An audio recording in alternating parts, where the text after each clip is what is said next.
wonderful presentation on interdisciplinary learning. Rashmi was a student with us, the class of 2020. She's studying in Amsterdam, has finished her degree. Now she's here taking a gap year of sorts. She's going back and she's going to share with us the interdisciplinary learning that she had just finished. So Rashmi, welcome.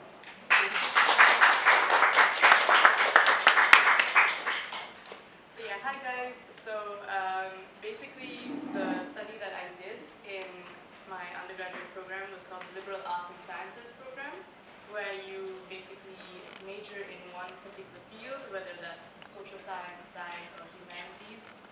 It's very broad, it's very interdisciplinary, but I'll explain exactly what my program is in a bit. But first of all, what is interdisciplinarity and what is interdisciplinary learning and why is it important?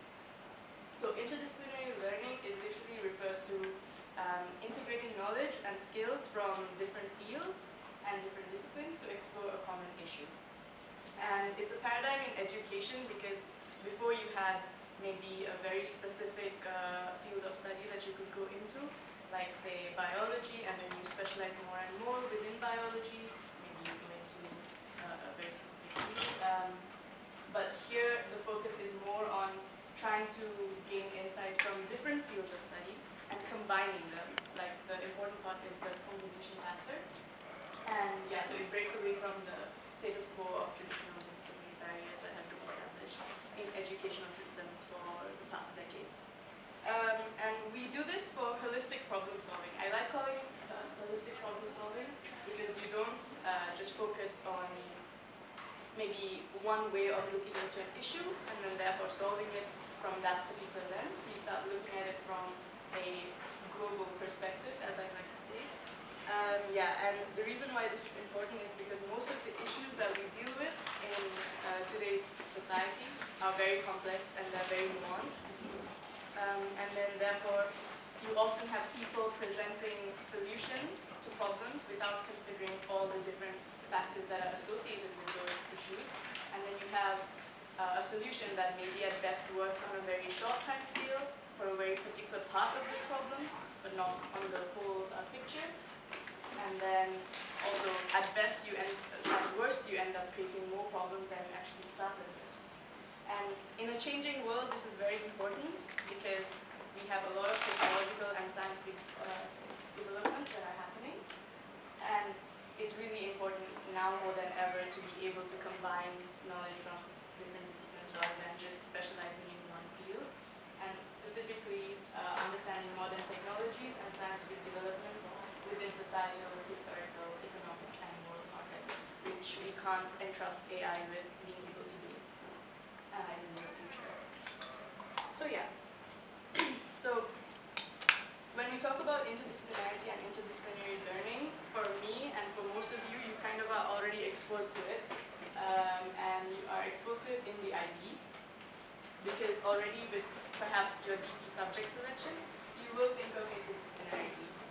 For example, you might be choosing subjects that are kind of complementary to one another. For example, you might do chemistry and bio, or you might do geo and ESS, and maths and physics, history and English lit. The reason why you make these choices is because you can benefit from the knowledge and skills that you gain in one of those courses and apply them to the next one. And also maybe your extended essays and your IAs, some of the topics that you end up choosing, they also have a very interdisciplinary nature. For example, I remember two students who did their EEs, one on music history, so it was on how, I can't exactly remember exactly the topic, but it was combining music theory with history. And then there was also an EE combining PE and biology. And also I remember my biology IA, for example, it was on aluminum toxicity and how certain aquatic plants were responding to aluminum toxicity. So yeah, that was very much within the biology realm, but it was relevant to ESS as well, for example. So yeah, so interdisciplinarity is something that you're kind of introduced to. Oh, I'm hot. I'm nervous. Yeah, interdisciplinarity is something that you're kind of already introduced to in the IB, but I think my interdisciplinary learning journey really started with me thinking about what I wanted to do in my future. And the main thing that I wanted to try and solve and address is one of the most cross-boundary problems there is, which is climate change, right? And climate change, if you think about it, it doesn't fall under one discipline at all. You have climate change, it's an environmental problem, it's a social problem, it's a political problem, it's an economic problem, like the cartoon shows, but then there's also, it's a moral problem, it's a historic problem when you talk about accountability and all these other topics that are associated with climate change. So yeah, an interdisciplinary problem, of course, requires an interdisciplinary solution, so I wanted to be an interdisciplinary student. And that's kind of why I ended up choosing liberal arts and sciences, because the program is designed. I went to Amsterdam University College, first of all, and it was a joint program between the University of Amsterdam and Vrije Universiteit, which is like, those two are the main two universities in Amsterdam. And the program is, it's basically designed according to like the American system of liberal arts and sciences colleges. And what you do is, like I said, you kind of specialize, you choose a major in science, social science or humanities, and within your major you kind of end up having to do a certain number of requirements. So for example, this is by the way all the courses that I did over the last 2 years. And so I did a major in science, which meant that I had to do at least 10 courses within the science major, and then 3 of them had to be at like the 300 level, which is like the highest level. No, 4 of them had to be in 300 level, which is like the highest level of courses that you can take in this program. And 1 of them had to be a lab course. You had certain statistical and calculus requirements, like so mathematical requirements that you have to do in science. And then you also had a lot of room to do subjects within social science or in humanities. And there's of course like academic core subjects. So for example, I had to take language courses. I did Dutch A1 and Dutch A2, first one. And also I had a lot of room to do things like internships, which I did 2 of. So I like that quite a lot as well. So yeah, as you can see, okay, I can maybe walk through a little bit about the program itself. The subjects that I did the most were chemistry and geology, which is, I guess, 2 different fields within science. And I kind of did a lot of courses in chemistry. For example, I did petrochem, I did atmospheric sciences, and then environmental chemistry and molecular sustainability. Those were like 4 courses that were chemistry based, but still applicable to the environmental field. And then I also did geological sciences, GIS, field course in earth sciences, system earth. These are all very much geology-based courses. And then my capstone, which is my thesis, was integrating both chemistry and geology into a research study. So yeah. And as you can see also, I did quite a few courses outside of my discipline. So I did social science courses in, like for example, global environmental governance, which is an environmental law class. And then I did sustainable city, which is an environmental economics course. And then I did literary ecologies, which is like an eco-literature course. And all of these different subjects, they're basically very much outside of science, but still very much related to the earth and the environment, which is super useful because then I not only conceptualized like system earth in the scientific lens, but I also saw how it can be conceptualized in a societal, economic, political lens as well. And that's kind of what I wanted, and that's what I do. So in that sense, I gained more by knowing less, because I didn't like particularly specialize, but I got the whole broad kind of picture which I was looking for. Yeah.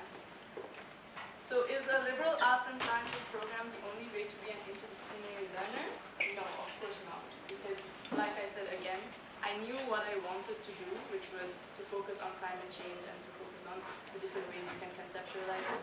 But that's not necessarily the case for everyone, right? You might be wanting to be a cardiac surgeon. I don't know, you might want to go into being a DJ. If that's what you want to do, then maybe there are different fields that are quite specialized that you can go into in order to fulfill those obligations. but versus breadth, right? Again, for me, it made sense. I didn't need so much depth, so I could like spread out more. But there are some very specialized postgraduate programs, for example, if you want to do neuroscience, then you need a certain amount of credits in your undergraduate program to be able to do a master's in neuroscience. And there were a lot of issues with a lot of students in my program who didn't have enough like credits to be able to kind of do these other postgraduate programs. Not to say, this is not to dissuade you from doing liberal arts and sciences, but you kind of need to choose wisely.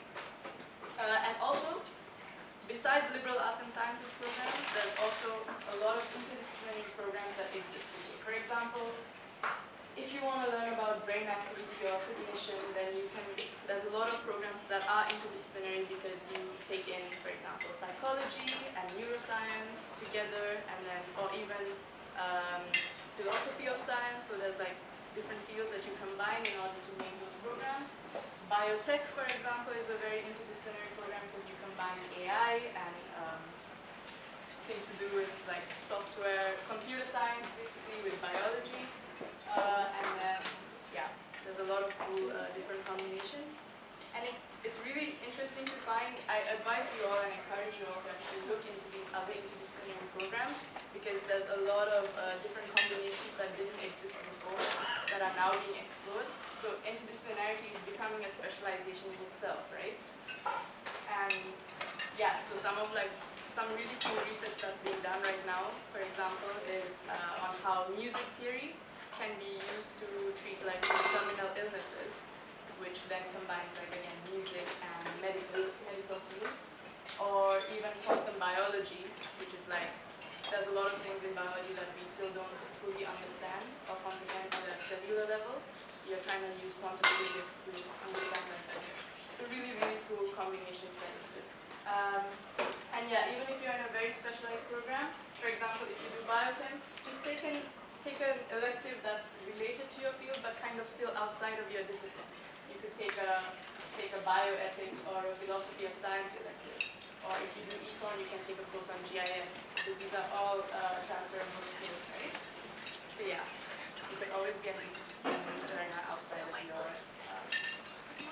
education program. Yeah, thank you. Any questions?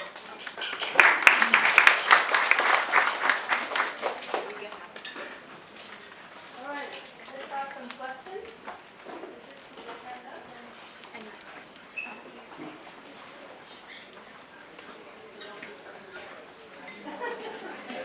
Yes. So Rashmi, you were here at OSC 3 years for grade 10 or grade earlier? I was there from MYP4, so that's grade 9. Grade 9, so 4 years. Yeah. What were the most important things in that experience that you took with you? I mean, when you went in, not so much about the learning, but also just adjusting to living in a new country and things like that. Tell us about that experience. Well, for me, I think OSC was really cool in the sense that you're exposed to so many different cultures and people from different environments. And as soon as you go abroad, it doesn't feel so alien that you're kind of a foreigner. You're in a foreign school in that sense. So that kind of cultural mixing was really useful for me because I made a lot of friends who are also. I didn't meet a lot of Sri Lankans in the Netherlands, I must say. So it was really nice to feel comfortable with that early on. But also, I mean, I really appreciated the fact that I did the IB in that sense because you do a lot of research that is super useful later on because you end up, like for example, because I did science in my major and I had to do a lot of research topics, when thinking about a research question, or just like the methods that were kind of taught in different courses were super useful, for example. Citing sources was actually super useful. Yeah, I did do a course. Yeah, this one right here. What was it? Academic writing skills. It was the most boring class for me because I was like, yeah, I already know everything. But yeah.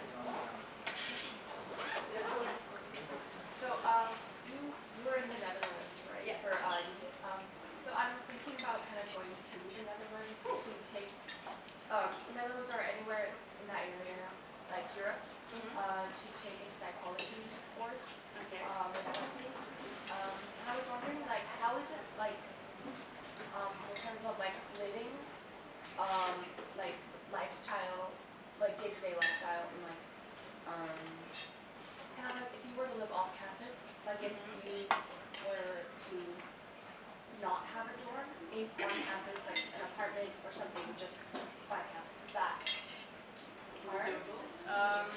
Okay.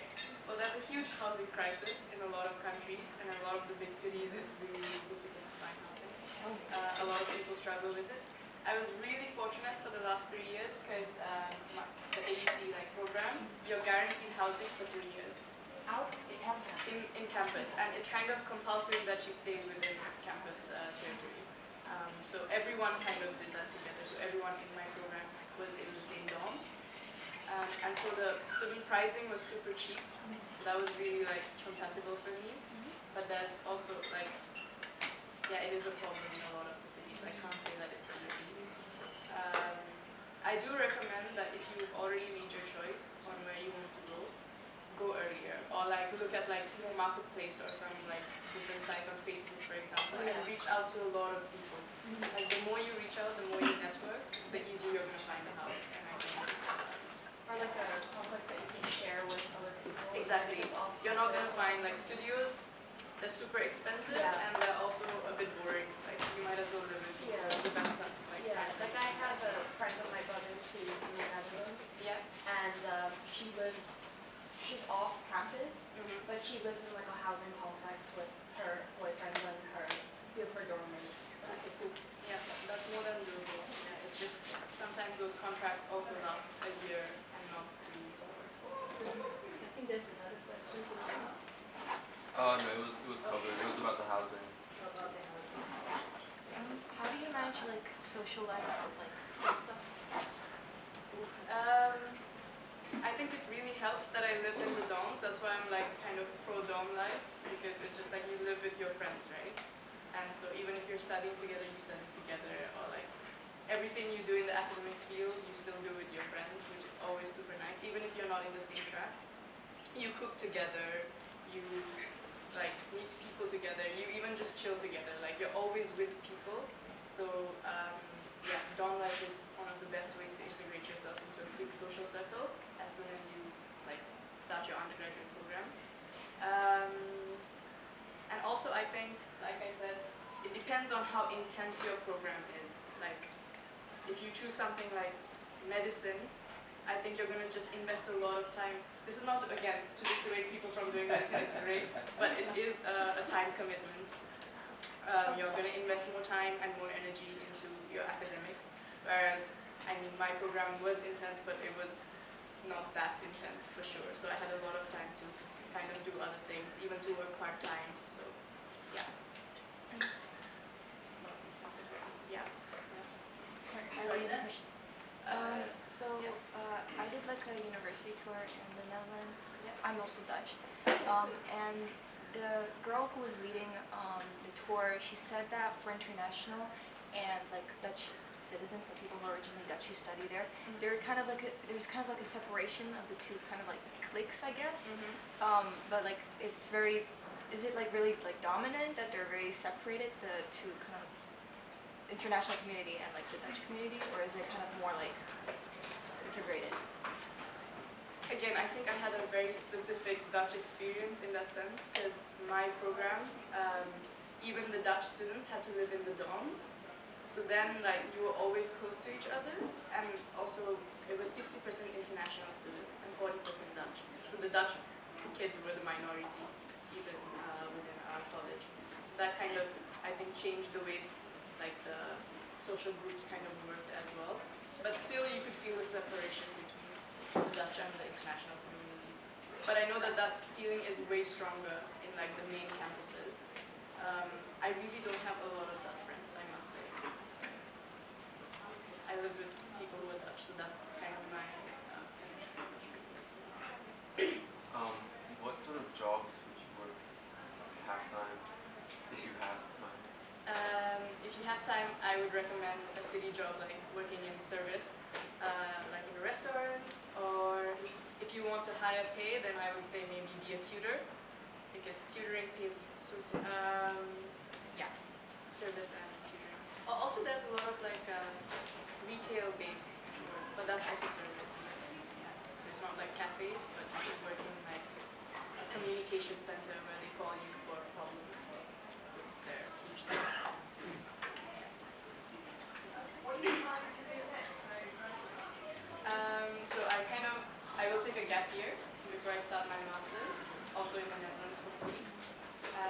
yeah, I just kind of want to integrate myself into Dutch community a little bit more. I want to learn the language better, so I want to work in service. And then maybe find a research internship. I was kind of lucky because I did my thesis was a research-based study, so I'm still in contact with the lab technician and the people that I work with, so hopefully I can find something with them. You mentioned that it was a little bit difficult to have the credits for the master's program, but what program are you going to do master's? Earth science, so it really helps, yeah. I didn't struggle at all with the requirements because I think, again, you can design the program to meet all those requirements. You just kind of need to prepare for it in advance. There were a lot of people who also did like masters in neuroscience and met all the credits like perfectly fine, but still did a lot of electives and others. Yeah, it's just about thinking about it a little bit in advance. Oh, it's just because somebody mentioned work, but you also mentioned internships. So can you tell us a little bit about how internships worked in the program, what they added, how did the school support you doing them? Like, how did that work as part of your experience, and would you recommend it? Okay, so I did 2 internships, and the requirement is only to do at least one, or even, you don't even need to do an internship actually, you just need to do like a community project or an internship. But I was super happy that I did both, because I kind of was able to apply everything that I learned in, or at least develop more skills in fields that I was not super comfortable with. For example, in my first internship, I did a lot of lab work for 2 months, so I didn't have a lot of like lab experience, you know. So getting my hands on and doing very like repetitive tasks, it was still nice. It was still a good exposure. And in the second half, I worked a lot with R, which is like a statistical software tool, and I didn't have anything to do with computer science, but it was still very useful then to get that exposure and to see how I can apply statistical. Yeah, and in terms of how my university helped me with those, gaining those internships, I think the nice thing about a liberal arts college is that it's a very small student body, so the student to teacher ratio is like 1 to 20 kind of, so you're quite close to your professors. It's kind of like Mercy in that sense. I made a lot of good professors, and I really liked them. And I spoke to them about like my interests, and they always helped me reach out to people that they know. And that was really how I secured both my